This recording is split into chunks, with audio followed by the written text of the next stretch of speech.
এখন সব কিছু শেষ শোনা বাংলাদেশ কখন তো এই এই থাকবো। শরীর বাপে গে কইতাছে কি গো এই জামাই পক্ষে লোকেরা এই জামাই ভাড়াই জনা ভাড়ান আর আমরা সেটা ভাড়াই সবাই মজা লইয়া কাজীরে ডাক দিই কাজী মোল্লা সবাই নে পয়া জামাই এই সেরাসিরি তুই এনে পয়সা আর কাজী লেখতাছে আর কাজী সামনে দিগাইতাছে ও কাজী বেটা কাজী বেটা জি বাবাজি আসসালামু আলাইকুম ওয়ালাইকুম আসসালাম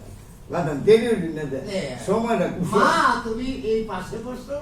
বাবা তুমি এই পাশে বসো মেয়েরা তো আমি বসতে পারো আচ্ছা আচ্ছা বসো। বসো আমি দেরি না করে বিলম্ব না করে বিয়ার কাছে অতি তাড়াতাড়ি সেরে দেবো